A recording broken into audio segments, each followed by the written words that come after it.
Ever ventured into your grandparents' or your friend's parents' basement and just sifted through the absolute goldmine graveyard of old music stuff? We're talking records, radios varying in size, antennas, these totally alien pieces of equipment. There's this inherent novelty attached to this experience. There's just so much tangible evidence of how far we've come from analog to digital to you listening to this podcast right now. To the last defender. And just...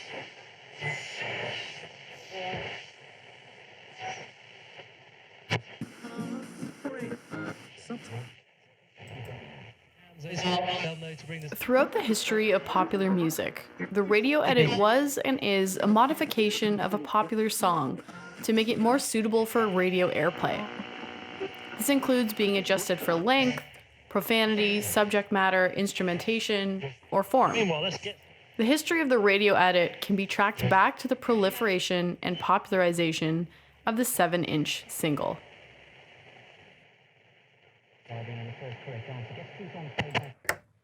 Developed in 1949, the 7-inch 45 RPM record was released by RCA Victor as a smaller, more durable high-fidelity replacement for 79 RPM shellac discs. The first regular production of 45 RPM 7-inch was Pee-wee the Piccolo, pressed in December of 1948 at the Sherman Avenue RCA plant in Indianapolis. Once upon a time in the land of music, there lived a happy orchestra.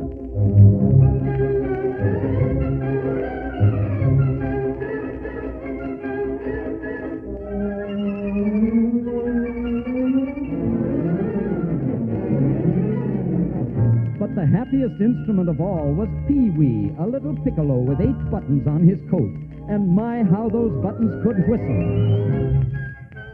However, this 7-inch 45 RPM record had one downfall.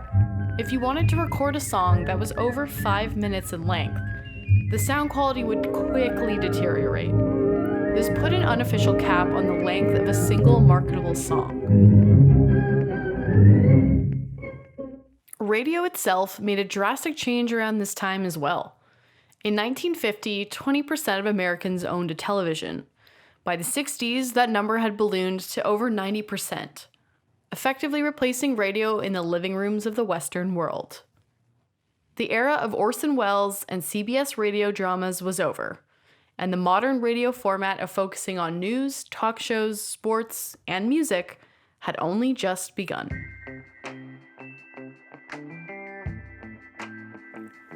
By the early 1960s, AM and FM radio had developed the easy listening format. Running through the 1970s, this middle-of-the-road music included instrumental records of standards, hit songs, non-rock vocals, and instrumental covers of selected popular rock songs, mostly focusing on music that predated the rock and roll era.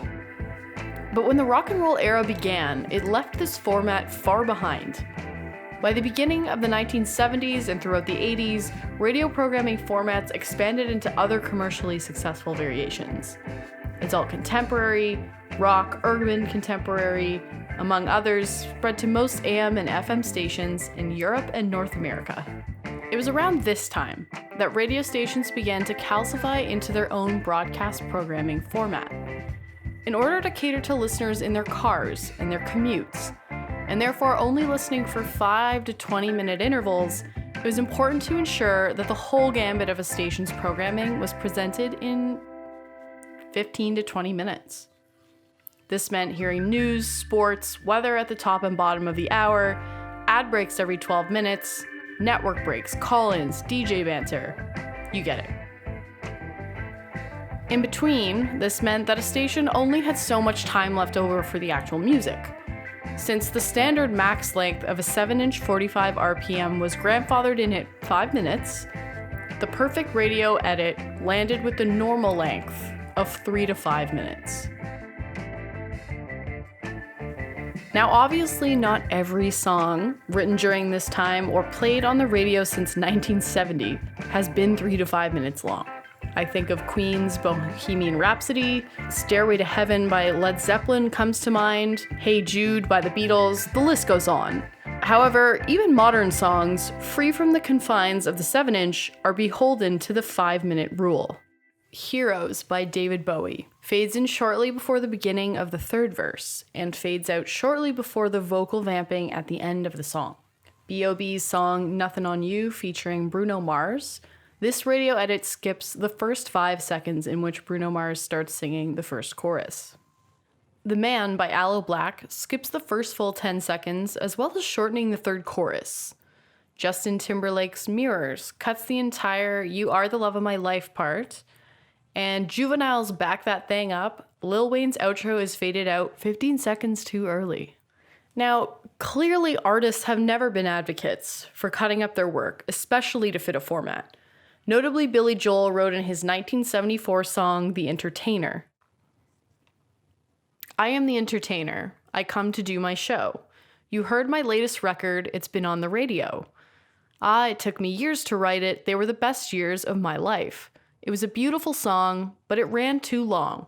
If you're gonna have a hit, you gotta make it fit. So they cut it down to 3:05.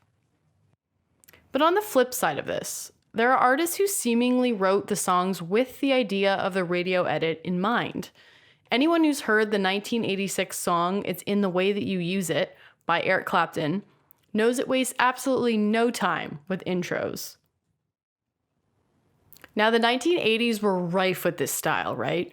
Developing a style of song intro that literally lent itself to be talked over.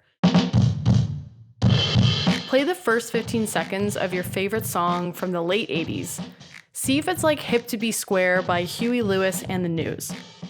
That punchy first 14 seconds were made perfectly for a DJ to finish their piece and intro the song to their radio listeners.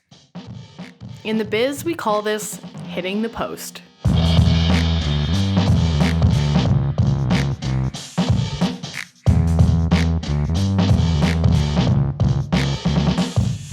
Nowadays, digital over-the-air, satellite, and internet radio has again disrupted this model.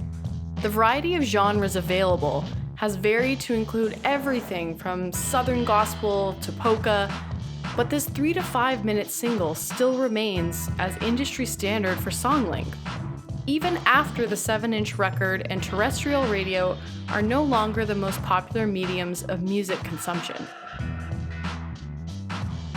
Nearing on almost a full year of COVID-19 adapted life. It sounds oh so much worse recognizing it out loud. But here we are. We rode the wave of a myriad of curious trends, some garnering more staying power than others, and you can likely think of a few. But aside from Tiger King and whipped coffee, we were more interested in the music side of things, so we asked colleagues from RX Music what they thought of when asked about the most popular songs in the past year. What was the most popular song of 2020? Blinding Lights by The Weeknd. Marshmello featuring Halsey, Be Kind. Kyoto by Phoebe Bridgers. Dance Monkey, Tones and I think it's a tie between Doja Cat's Say So and Savage. Probably say Dua Lipa's Don't Start Now. Turns out a lot of these hits turned up and stuck around for more reasons than just radio play. So when you think of TikTok, you might think viral dance trends or funny videos stitched together to music. But that's just it. You wouldn't watch TikTok on mute. There's the content and then there's the music. Music choice is an integral component in what makes a good video. Do you use TikTok? I do not use TikTok. I'm not a TikTok user, but I do watch TikToks. I am not a user of TikTok. It seems to not really be for me. I don't think anyone would want to be watching me dance to, little viral sensations that are, it's not my thing. I use TikTok only to view, but not to post. So TikTok has sort of become a long-standing catalyst platform to make things popular. Launch something into the public sphere and your odds are about as good as anyone's. So would you be prepared to become viral? What if TikTok landed you a record deal? So we decided to interview a variety of guests on the influence TikTok has had on their careers. We chatted with Jeff Kulowick, president of the Canadian independent label True North Records, who felt the wave of the sea shanties TikTok phenomenon. We also talked to Toronto-based DJ and content creator Devo D, Canadian indie folk artist Whaley, and Canadian pop sensation Jessia, whose original song went viral on TikTok and landed her a record deal. So my name is Jeff Kulowick. I'm the president of Linus Entertainment. We're a music company, group of labels, including True North Records, Stony Plain Records, Borealis Records, and the Children's Group. Particularly, I wanted to bring up the sea shanties craze. I know we can't ignore specifically all the popularity that brought to Stan Rogers, who is on the True North Records roster. So I just wanted to ask you, can you tell me a little bit about how that was received, or what your introduction was to TikTok working in the music industry? I've been aware of TikTok since the platform first started, and saw how engaged younger people were with the platform and the sharing of video, and so we were very early in terms of trying to find a way to promote our artists' music on TikTok, and we found that the users of TikTok, the kids, they don't really like to be promoted to, and things evolve organically on the platform. So, we tried to create, reach out to influencers to try and get them to use our music and create, compelling viral themed videos, but none of it worked. So we just said, you know what, let's just let our music, make it available for users of TikTok, and hopefully something will happen organically, like it was happening with Fleetwood Mac or some of the other, songs of just from older catalogs that have popped up, and lo and behold, come January, all of a sudden the sea shanty meme started taking off, and people started discovering Stan Rogers music, and Barrett's Privateers is one of the classic sea shanties out there. So it had started getting shared on TikTok, and people started creating sea shanty playlists on Spotify, and it happened on its own because the song is great and it's an original classic, and kids just discovered it on their own. So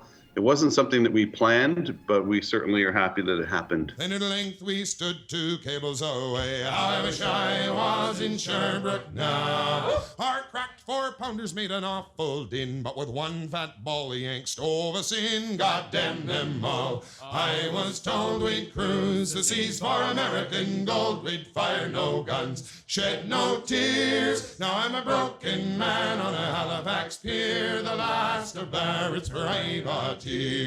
We want to explore sort of what do you think that will change? You're obviously a veteran in the music industry. You've seen lots of different technological innovation happen. This seems to be the next craze, right? TikTok is the current. This is the way to blow up if you're lucky.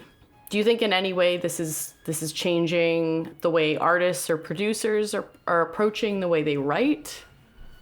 Oh, I think absolutely. I think the medium is the message. I forget who quoted that, but the way people consume music or listen to music, changes with technology. And I'm an old guy, so I don't go back to piano scrolls, but certainly, when vinyl was succeeded by cassette tapes, that was driven by the mobile music experience, because you could put a cassette tape in a Sony Walkman. And then when CDs arrived, it was a quality and capacity thing that you could still carry it around in a mobile CD player, but you could also put a lot more music on it. And streaming downloads came in, the MP3s revolutionized the business, and then streaming came in because it was just so much more convenient. And through each change in the consumption patterns of music has led creators and musicians to adapt to ways to capitalize on the platform. So now with streaming, you see, a lot more music being created by basically newcomers to music, emerging musicians who don't necessarily know how to, play a piano sonata or play a guitar, but they know how to create a beat on their laptop, and they know how to sample a vocal, and they know how to do all those things. So it's evolved in the creative process. Now you see a lot of music coming out that's more driven through non-organic playing instruments. It's all done mostly through computer samples and sounds and beats and tracks, and very little is actually done in a recording studio with musicians that have been practicing their instrument and honing their skills for a long time. So I think that it's going to continue to evolve. I also think that kids are not attached to any particular genre anymore. If they can be digging a sea shanty or a Fleetwood Mac song at the same time as they listen to The Weeknd or the latest hit, Driver's License, or whatever it happens to be, I think that's a good thing, right? I think people can experience all kinds of music and enjoy it for whatever reason they like. It makes me think too, like this DIY aspect of being able to produce entirely out of your bedroom. Like, I'm recording this podcast, like, especially with the effects of COVID, we're seeing a lot of people have to adapt in that way. Yeah, well, the way that music is consumed now digitally through streaming services, there's a whole range of analytics and daily analytics that are available to music distributors like us, and even right down to the musicians, that you can actually monitor your stream count. If you go on Spotify, you can daily see how many people are following you. It's transparent now that you can see the impact, and the music, it's an immediate. You don't have to, back in 20 years ago, you had to get a sales report from a retail store to know if your music was connecting. Now you just have to open up your laptop. It makes it challenging from an A&R perspective to discover new artists and sign them on the base of their just their aesthetics and their musicality. You see now a lot of novelty hits happening overnight, whether it's what was that Dance Monkey or what was the cowboy one that was from last year, forget what it was called Old now. Town Road. Right. Yeah. So these things exploding overnight and becoming huge cultural memes. But I don't know that there's a lot of staying power in these artists. That one day they're an amateur musician, working a day job, and the next instant that they're fairly wealthy and the top of the charts everywhere. Are they going to be a viable? Will people remember who they are, and will they want to engage with that artist a year down the road? That's something I just don't think that there's going to be a lot of long-term careers built on this sort of short-term instant grat kind of consumption model that TikTok has, right? The attention span is so short now that people want their content and or they're engaging with content that's 10 seconds long, has a quirky dance move. They're not necessarily, digging into an artist, reading the liner notes on a vinyl album cover and listening to the whole, what the artist's message is for a whole, hour-long presentation of their music and where they are. It's becoming much more of a slice and dice culture. I'm an interested observer, but I'm also, looking to work with artists that I believe are long-term, sustainable artists of substance. So I'm not one that is chasing the latest TikTok hit.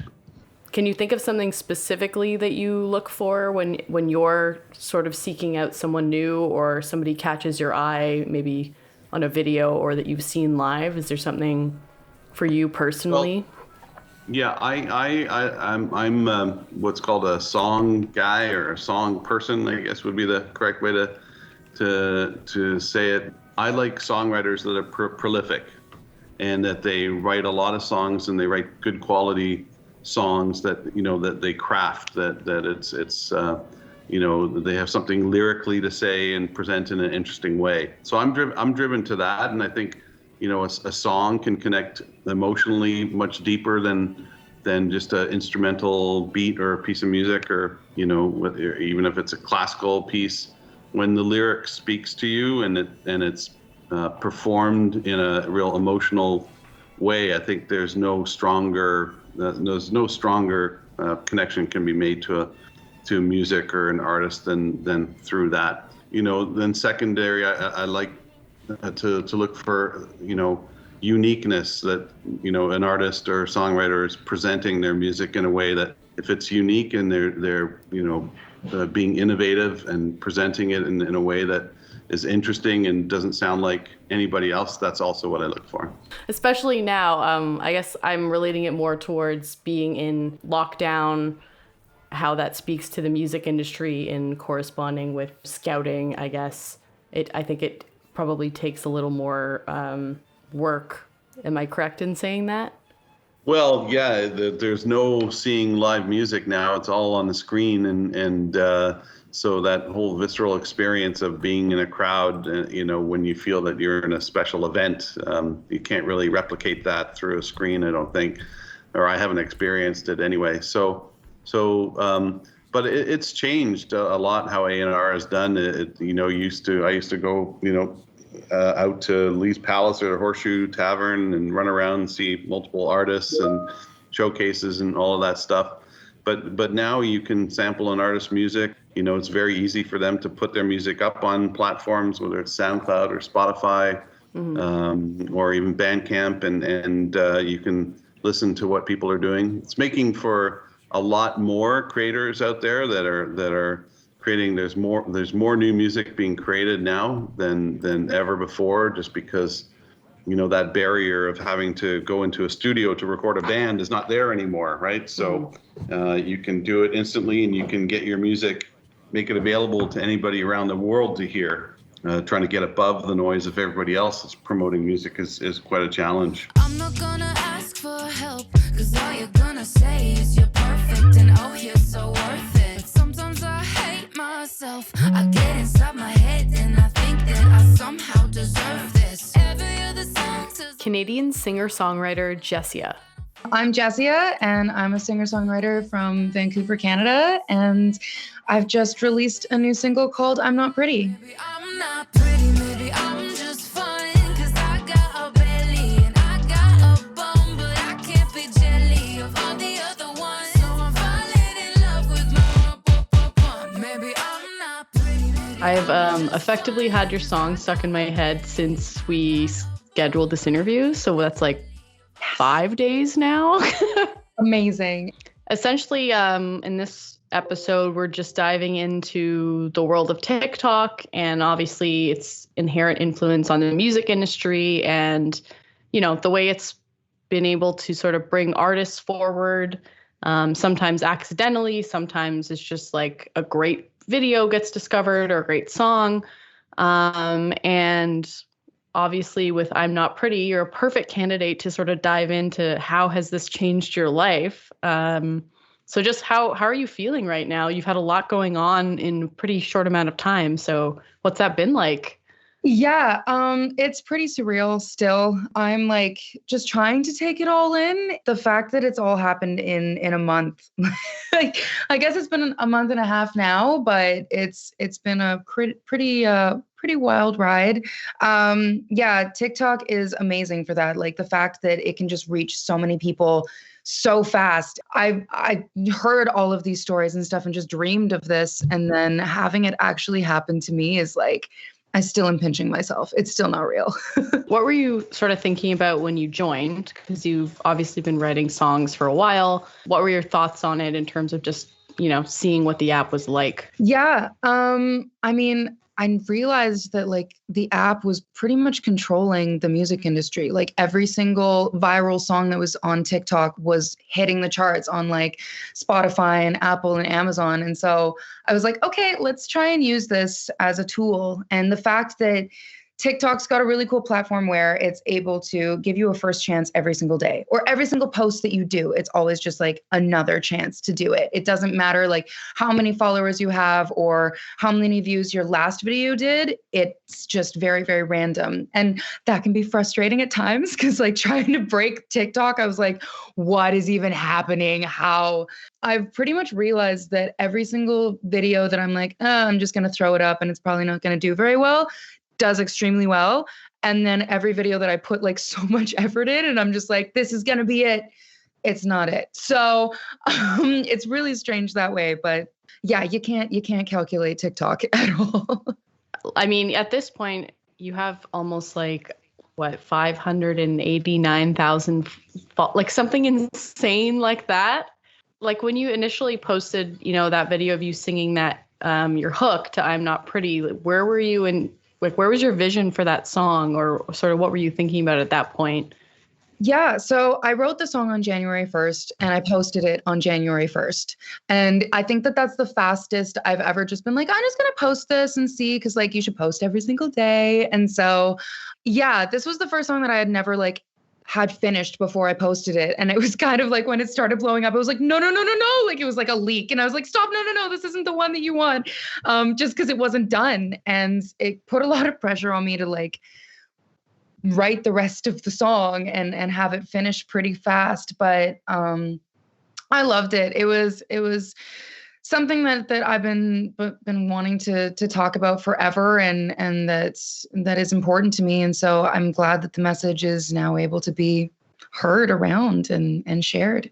So the next part of that story was you got connected with Elijah Woods, right? Yes. And just in this mysterious world of the internet, you guys were connected and he saw what you were up to and was obviously like, I want to be a part of this. How did that sort of unfold? Yeah, he saw me on his For You page and then he started producing it. And I was just expecting him to just put guitar behind it. And then he fully produced it. And I was like, this is insane. Yes, 100 times yes. And then, yeah, I mean, like I said, I didn't have the verse written or anything. So the fact that he jumped on board put even more pressure on me of being like, this needs to be finished. Like, don't mess this up. And so, yeah, but we wrote the song within 48 hours and he was amazing to work with. Like, he is such a genius and we're currently writing some more things. So I'm really excited for that. And yeah, he's I can't say enough good things about him. He's magical. And was that all virtual, like just for that song? Wow. Yeah, I recorded my vocals in my high school bedroom. And yeah, I just sent them off to him and he made them sound amazing. And yeah, it was pretty crazy. That is crazy. Just the way things can be added up. It's like, I'll give you this thing. I'll give you this thing. We didn't know each other 24 hours ago. And then the finished product. Oh, completely. And yeah, it was funny. I would be sending him increments. I'd be like, okay, here's the chorus. And then here's the first verse. And I'm like, I'm waiting on the second verse. I haven't written it yet. And so then finally after the second verse is written, it's just, yeah, it was really funny, but he was all for it. Totally all for it. Mm-hmm. Your project was particularly unique because you're spearheading a topic that's not typically talked about in pop, right? Like pop is supposed to be heartbreak or lust or dance and upbeat, and you were able to sort of mash all those the same, components of a good pop song, but your message is, I thought, a lot more poignant than we're used to hearing on radio. So were there ever any times where you were doubtful about the reception or? Yeah, for sure. I mean, I remember I was staying at my parents' place at the time, and I came down and I was like, these are the verse lyrics. My two lyrics that I was questioning the most was, I can't seem to find weight without literally starving. And I was like, is this too much? Can I address this? And she was like, yes, this needs to be talked about. And it's time. I mean, it's 2021, just do it. Yeah, I did that. And then the other one was, because all you're going to say is you're perfect and, oh, you're so worth it. And I wanted it to be coming from a place of having sometimes when you're just feeling so down, like having that validation from an outside source is maybe not what you need and not what you want at that time. And it's all about your own journey of self-love and all about the connection between your mind and your body. And it's a really, really hard journey and it takes time and effort, but I'm really excited that we're able to talk about this now and we're able to promote that it's how you feel about yourself that matters the most. Mm-hmm. And how did you find the reception once the full song was put out? I guess in a TikTok perspective. It was beautiful. I didn't realize how powerful the song was. I just wrote it because I was feeling bitter. And I mean, it didn't start really like, oh my God moments until I saw like postpartum mothers jiggling their bellies in the camera and just loving themselves. And now I've gotten like teenage boys who are reaching out about their eating disorders and how I've helped them through. And it's just topics that you don't really think about and people and minorities that you don't really think about until they reach out and they're like, this has helped me. And I'm like, this is so much bigger than just me and this song. And I'm so thankful. It's not all like rainbows and happiness sometimes. We're all human. But I was curious, like after, this whole phenomenon, seeing how well a song that you wrote could do just from like that one hook. And obviously, people recognizing like, wow, like she's got something here that I would listen to that. That's catchy. Like, how is that sort of affecting your approach when you're writing now? Like now that you've seen what something can do at the beginning of a project, has your songwriting process changed at all? I mean, I'm writing a lot more with Elijah, which is beautiful. And him and Ryan Tedder's jumped on board now. So yeah, we'll address that next. Yeah, that's just a little like tidbit, just Ryan. He's amazing. But honestly, like it's beautiful the fact that both of them are like, we don't want to step on you. And Ryan has made that incredibly clear. And it's like just incredibly gratifying for him to be like, you do you, girl. And I'm just going to like try and support you where I can. And it's beautiful. And I mean, I've always been a selfish songwriter. I write songs to get me through the day. And so it's just an added bonus for other people to identify with it. And a lot of my songs are about like real topics and I like talking about the nitty-gritty stuff. And so that's definitely a thing that I'm really not wanting to change is my songwriting. It landed a record deal, am I right? Yes, it did. It landed a very, very lovely record deal. Yeah, they are my dream. Like Republic is my dream. I can't believe that I can actually say that I am signed to Republic Records. I've been admiring their artists and what they do for years. And so, yeah, the fact that I've got a joint partnership between Ryan Tedder and Republic Records, like even saying this out loud is like, what are you even doing? Like, this is crazy. But yeah, I've got a really lovely, lovely team and we're all one big family and it's beautiful. Once in a lifetime, right? Every single morning I wake up and I'm just like, is this still real? Like, do people still like me? Like, I'm just waiting to wake up from the dream. And like, it's kind of starting to be a reality, which is nuts. In a post-COVID world, what are you most looking forward to with making music? I want to go and like get into like actual rooms with people and get vibes. Like Zoom writing sessions are really fun, but there's nothing like just sitting on a couch and just like making really cool music together. It's really, really fun. Also touring. Oh my goodness. Like one thing you got to know is I have like the biggest travel bug ever. And so to be able to travel the world and also play music and inspire people is just like, what is my life? So I'm really, really excited for that and just live shows and feeling that energy. And like, I didn't realize how much I missed people applauding, which is, it's not coming from like I need validation, but just like having that, like that beautiful energy of me creating art and showing this to people and us all just being reciprocated. Like feeding off of each other. Yeah. And just being in that moment together. It's really beautiful. You're doing the thing and I'm really happy for you. And also Another Canadian female artist? Yes.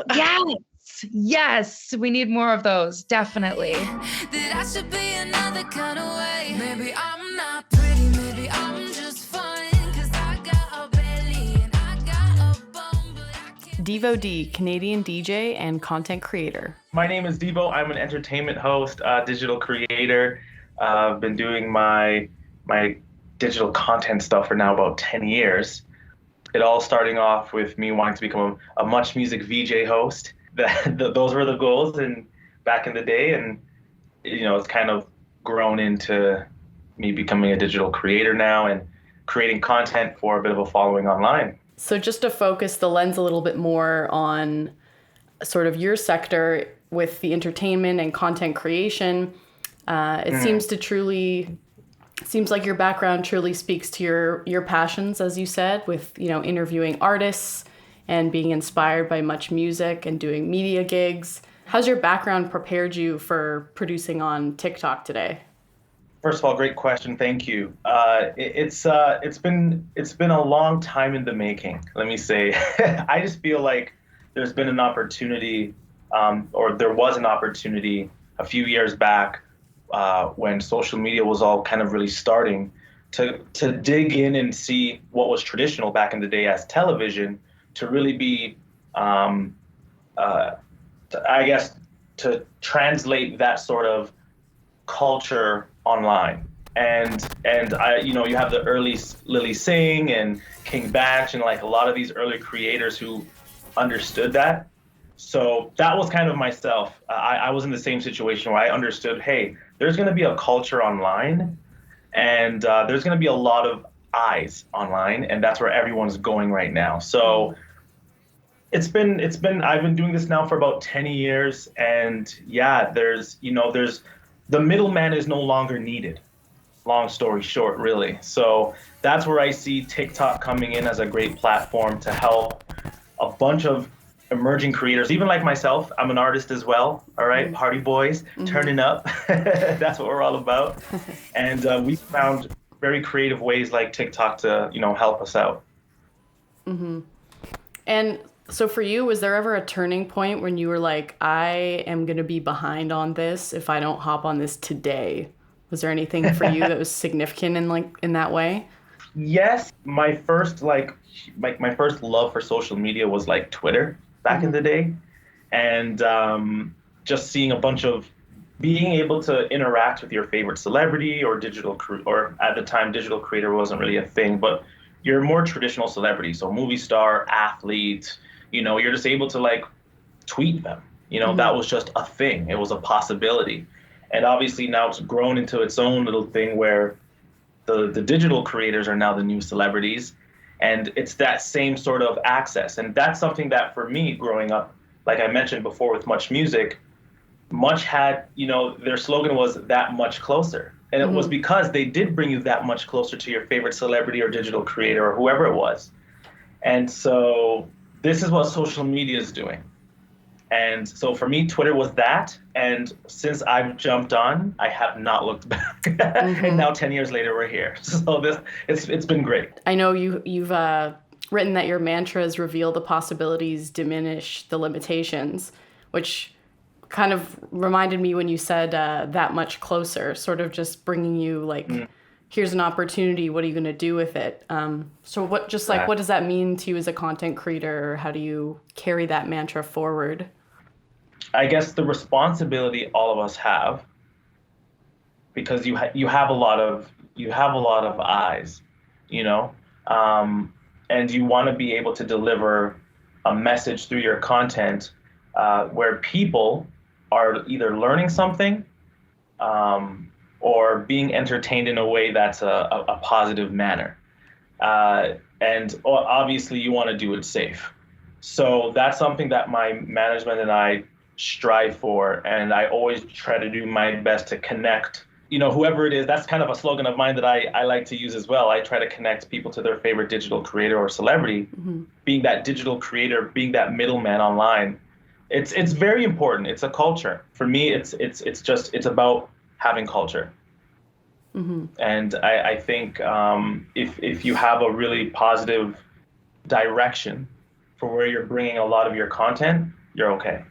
And that even goes towards the way you employ, music in your videos too. Is there a way that is there a golden rule that you live by just like, how do you stay relevant when there's just so much information, so many videos, so many things coming out? Like you've been in the game, like you said, about 10 years. Is there a way that you can manage that? I always like to say, do or create the content you want to create. I know there's like trends we try to follow and copy, and there are amazing trends out there. You try, you fail, you keep going. There's really no algorithm or calculation. Everyone thinks there's like this kind of written rule. And you just honestly, it's about creating what you want to create, having those formulas of positivity and giving as much as you're giving. And I try to do that through our music and through the entertainment aspect of my content. It's getting love. So that's my formula. Anyone else's formula could be different, but the best way of doing this is just doing something you love and, be consistent at it, and you'll be all right. Don't worry about the trends. They'll come and they'll go. I guess that is the beauty of it too, is, you can keep your finger on the pulse, but if you miss one, you can sort of hop on the other one. Or if you're lucky, start it. Exactly. It's that's where like the golden nugget is. It's obviously wanting to start one. It's funny. I think it was either like a Drake verse that I heard the other day, but it was just like him essentially saying he's not in competition with trends anymore. He's in competition with himself. And that's kind of the mindset you want to have. You want to be in competition with yourself. How can I do better next? And even if it's 1% better, that's kind of the angle you want to go towards. So if that's advice that I could give, follow the trends, be consistent, but enjoy what you're doing and do what you love. And the more I've explored it, I've realized how versatile this platform is for content creation. And that's when I got hooked and excited, and the way people were using music in interesting ways. And that even goes like to the educational side too. And I noticed that with your most recent series for Black History Month, and I was like, what? That's so cool. Like, he has so many people he can reach to, and he can highlight the people that he thinks aren't getting the spotlight or that he wants to give more shine to. Like, that's such a smart way of directing, an influence as well. So that like opened my eyes too, because I'm not even a user. I just like watch. That's amazing. Thank you. No, that's exactly what, and that's the mentality I have toward social media. It's an opportunity for us to be able to share examples like that. And it's tough. Again, you try to follow these trends because you want the viewership, but I've always encouraged just, do what you want to do. And I thought it would be a great way to kind of launch this series. Actually, I've been really wanting to do this for a longer time, and throughout my career, I've always dropped some Easter eggs with Black culture moments and great moments even within our community of people that I've looked up to that, help motivate me do what I'm doing. And so now, I just made the decision to say, you know what, Black History Month, let me start this series. For me, it's going to be something I do all year round, but I do want to start it off and also highlight our Canadians. You know what I'm saying? Like, we got a rep, there's amazing people obviously around the world. Starting off with that Black Excellence series, you hear your traditional, Martin Luther King, Barack Obama, and even some of the great ones recently. I was, Usain Bolt. Like, you just hear some of the traditional, and there are some great local, even nationwide, even international ones that people don't even know are Canadian. So I was like, you know what? I know there's a kid at home, and I'm glad that you were one of the people that looked at it and said, this is a cool series, because that's what I wanted. I just wanted that one kid to be like, you know what? I want to be like Tyrone Edwards, or I want to be like Tracy Moore. I want to be like Mustafa the poet. Like, it's great. So thank you, because that's motivating to hear, and that's something that I continue to look forward to pushing. And then being super patriotic, I want to do it home. I want to do it here in Toronto.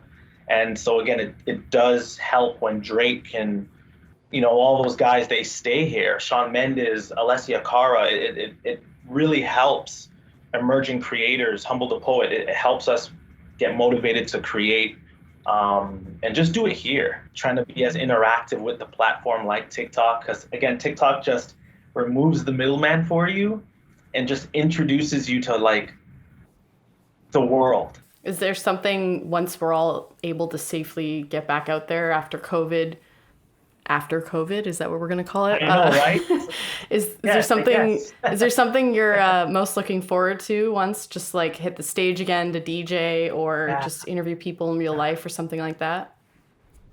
All of that. Being able to, one thing and my manager's gonna hate me, but like I want to crowd surf. It's just now in this time, obviously that's just going to be very hard, but it's just I miss that community. I miss that communal feel.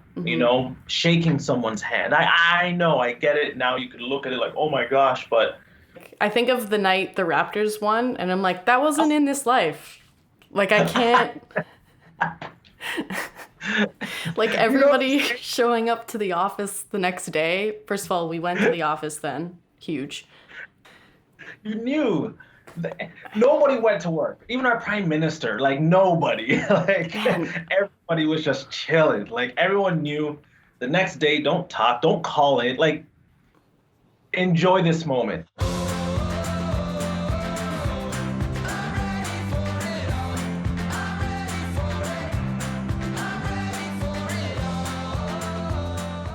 Whaley, Canadian indie folk artist.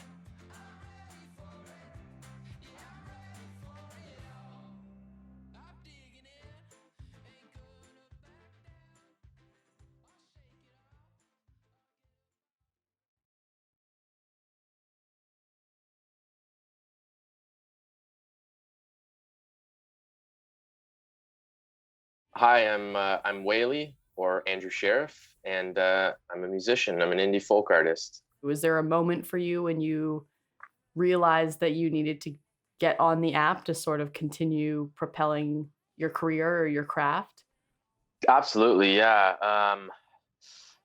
That's a funny one because Whaley is a new project for me. So before Whaley, I was performing under my own name, Andrew Sheriff. And I had a couple other projects in the past, but Whaley was a fairly new thing for me that I just started actually when COVID started happened in March of 2019. I was kind of starting from scratch. I didn't have any socials. I didn't have any following, anything like that. So I got on Instagram and I was on all the kind of standard stuff.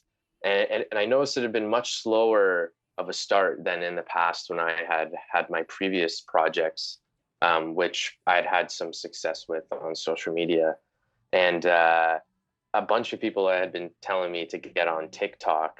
I'm not, I guess, part of the older generation, but I'm 25 now. And in TikTok age, like you're at the top, right? So it's just like, I was kind of against it. But finally, after I would say it was 6 months of convincing, I hopped on TikTok in October, I think it was, of 2020. Mm-hmm.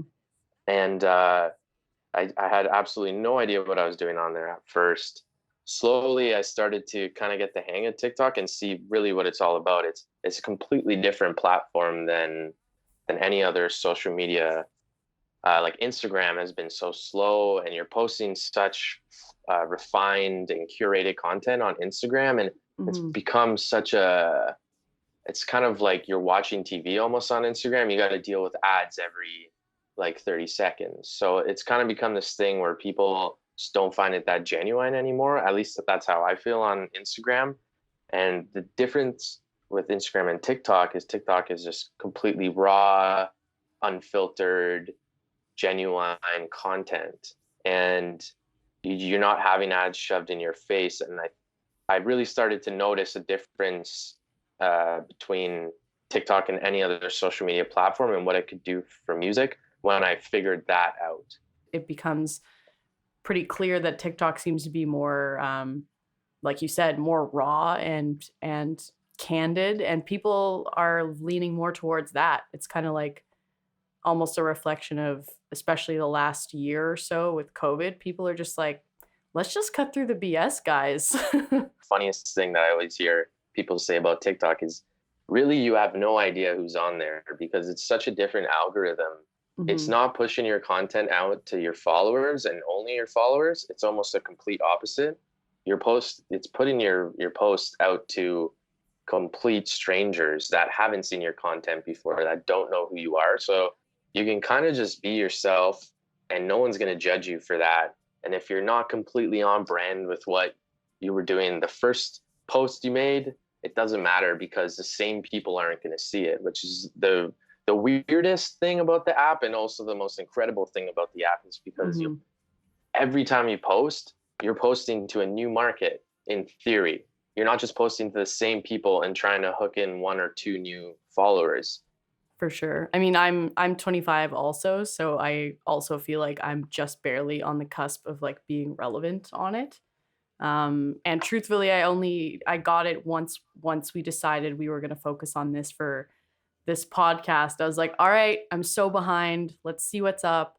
And I've been totally blown away by just how diverse the content is and what it's done for, I'm hearing so many positive stories for musicians. It's been good. It started off with me just put random posts. Like I do some lake surfing here on the Great Lakes. So when I initially got TikTok, I was posting just like really nice looking clips of that, and kind of just I was taking clips that I already had previously made and maybe put on Instagram and kind of formatting them for TikTok. And I wasn't really seeing any success there because I think what really matters on TikTok is, well, a couple things. Yeah, it has to be short because people's attention span is really short on there. You want to show you kind of your face. You want to be engaging the audience in a way. You kind of want to make the audience feel like the video is exactly made for them. And I think I had that completely wrong at the start. I was just posting nice looking videos with no real engagement kind of call to action on there. So yeah, I've been doing that for probably like 3 months and I was seen no success. It was super frustrating to be on an app where you're seeing people go viral for the stupidest things. Really, there's things on there that just blow my mind that they're viral, but they are. And then you're working really hard as an artist to put out your really nice content and nothing's getting seen. So that I kind of had to take a step back and think about it and be like, well, this isn't TikTok. TikTok is completely different. And like you said, I started posting these little things, and it all started actually on January 3rd. I know the exact date because I posted a video. Like you said, I said, hey, if you're from Canada, if you like these artists, if you like doing these sort of activities, then you probably will like my music because I love doing those things. And that's what I make this music for. And just that call to action there with these 3 different things, people just see that and it makes them want to comment and want to listen. And that was my first video to blow up on TikTok. I had 400 followers on January 3rd. And within like 3 or 4 days, I had surpassed 10,000 followers on TikTok just because of this one video, which it isn't my biggest video to date, but at the time it had like 230,000 views and it had tons of likes, like 40,000 likes. And the main thing was all these comments were coming in, like thousands and thousands of comments. People like, oh my God, I'm from this part of Canada. And I love those things. And I listen to your music and it's great. And where can I find you? And you kind of see this correlation now coming in from TikTok over to Spotify. All of a sudden my Spotify is like spiked. And I'm getting these inboxes on Instagram and it's all kind of like intertwining. And that was the exact moment where I'm like, holy Moses, I got to take advantage of this app. It's more than I thought it was. I think those videos like that mean so much more than taking, let's say, a little clip from your best live session or whatever it is and putting it on TikTok. That's people can see the laziness in that. They don't buy into it. So I've tried it and I still do, and it never works. You gotta format it to be a TikTok, not a video that you're putting on TikTok. You put this Canadian angle on it too, which I think fits in perfectly. Is you're living here, you're from here, and it's so relatable, especially like anything Canadian winter is like there's a whole community behind you for argument's sake being like, yeah, it does get that cold. And then you came out being like, but also I'm lake surfing, and everyone, I think that's when everyone was like, that's not real. Let me actually give you a little bit more of a backstory just to line it all up.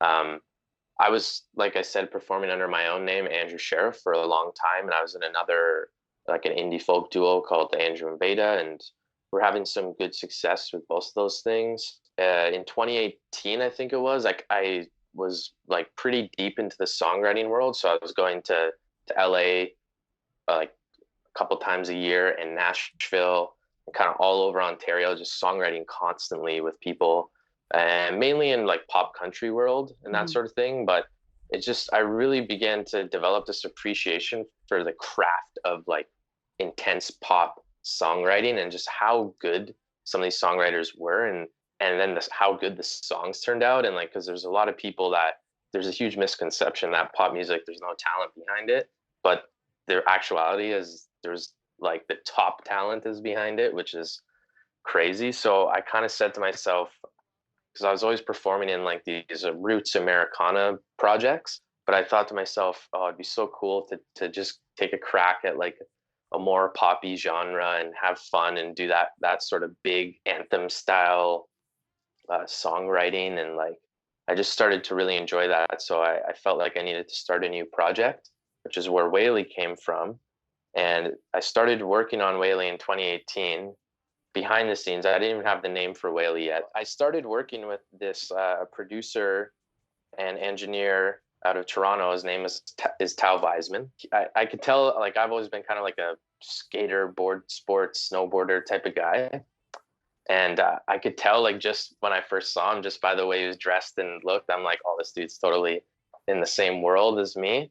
And we got to talking, and turns out he's from Israel, and he moved to Canada when he was like 22 or something like that. And we started talking about surfing, because I also used to live in Australia, and said, man, I freaking miss surfing so much. Like, I wish I could do it more often, but I can't. And he's like, dude, I heard about this thing, lake surfing. Have you ever heard about it? And I said, yeah, I've heard about it. I never could get into it. I didn't have anyone who was doing it. I don't know much about it. Do you? And he's just like, well, I met someone who's into it. I'm going to go try it out. And you should come with me. So yeah, it's been great ever since. We've been best buds. We surf like 3 or 4 times a week, depending if there's waves. And it's also been a great tool for TikTok because it's so unique. And I always wanted to make Whaley kind of like a surfy, fun, kind of like happy type of vibe, because my other stuff in the past had been so like dark, kind of like sad country farm boy type thing, if that makes any sense. But I didn't know how I was going to incorporate surfing into Whaley if I couldn't surf.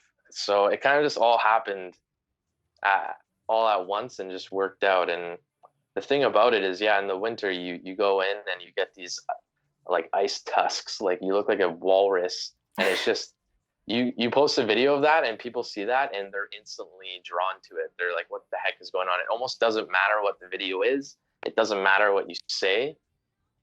People see that and they just want to know what's going on. And people on TikTok have an opinion. So if you're doing something that's weird or controversial or anything like that, you're bound to draw more engagement there, because people love to, well, first off, criticize, and second off, they just love to voice their opinion.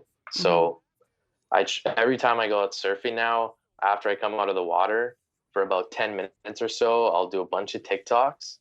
I try to incorporate the, lake surfing into TikTok trends if it's possible. And it's been a good tool, and it's completely on brand for me because that's what I do.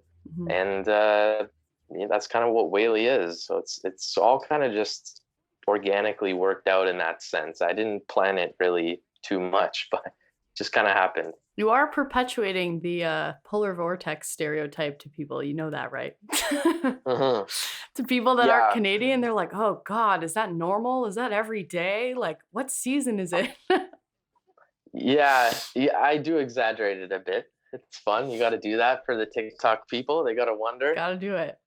I have so many ideas on the go all the time. And it's the most frustrating thing about COVID is like, you get an idea for a video or some sort of content thing, like a live session in a cool spot, you can't go do it. Mm-hmm. I mean, if you want to, it's going to be like this very strategically planned out thing, and there's always extra costs involved. That's one thing I'm really looking forward to, is just freedom in that sense, where when I get an idea, I could just go out and do it. And yeah, two would definitely be shows. Like I haven't played any in-person shows for Whaley yet. We've done one live stream at our local surf shop here, but I'm really looking forward to getting out and playing with a full band for Whaley and just doing some awesome festivals and meeting all these people that I have on TikTok now. We have an EP coming out. We've recently this year just signed with a label in Winnipeg called Birthday Cake, and I signed to new management and publishing, so it all kind of just came together, and we're finally doing it. So we actually have a new single coming out on the 26th of February. Oh, awesome. Yeah, and then the EP is going to follow that. So I could say that much right now. Effectively, it's impossible to try and predict musical trends. Even as major labels look to algorithms to attempt to find the new act on the cusp, the medium this new act will break on is ultimately unknowable. Technological changes move exponentially faster and faster and faster every year. Though it took about 50 years for the music industry to move from the 7-inch single to mass market radio to CDs, it's only taken 20 years for the format to move swiftly from the CD to the legally and illegally downloaded MP3, to the iPods, iTunes, digital and internet radio, streaming, and now to the quick hits of TikTok. Remember when Snapchat was the new unbeatable social app model? Even that is partially responsible for shaping the way we consumed media. Or maybe you used Vine. That's a throwback. And although Snapchat certainly had its day, TikTok is the new tool to get your 15 seconds of fame.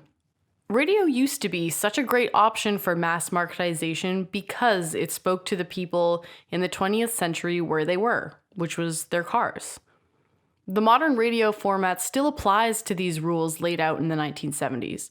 Your audience is going to be in their cars on average 5 to 20 minutes, so every 20 minutes you need to play a song, do a station ID, give a traffic update, and have an ad break. TikTok, like all social media apps, appeals to this exact same thing in a 21st century context. Grab people's attention where they are, which is on their phones, and the thing that has changed the most is that instead of 5 to 20 minutes, that pocket that you had with people in their cars, now you've got about 5 seconds to prompt engagement, or you lose it. This rapid-fire effect forces artists and producers to catch their audience super quickly. Remember that Eric Clapton song, starting with the chorus? It doesn't work anymore. You've got to lead with the best 5-second clip you've got and hope the consumer likes it enough to stick around for more. It may sound all doom and gloom, but the upside is anybody, no matter their background or experience, can gain and interact with an audience and ultimately make it big. TikTok enables. Amazing things can happen literally overnight. It's this exposure that is connecting audience to artists and then artists to labels, leading a cycle of even more and better production of TikTok-friendly music. Now, evidently, this phenomenon has grown up under the umbrella of COVID-19, when audiences are even more connected to their devices, either doom scrolling or alternatively looking for an escape. The question remains, does this trend continue as vaccinations are rolled out, and an antsy group of music fans return to concerts and live events? TikTok enables connections and relies on produced music. Does that translate to a concert selfie with a ton of ambient noise in the background? Only time will tell. But one thing that will remain is our urge to create and share music together, no matter the climate, no matter the medium.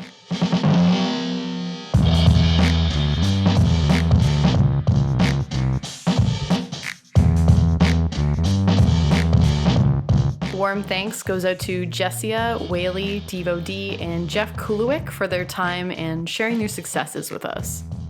This program was produced by Craig Clemens, Regan McDonnell, Tony Young, and myself. Images by Andre Grant, social media by Roomjoom Jaga, and I'm your host, Laura McInnes-Ray. Hope you enjoyed the program. Stay safe, and we'll be together again at shows in no time.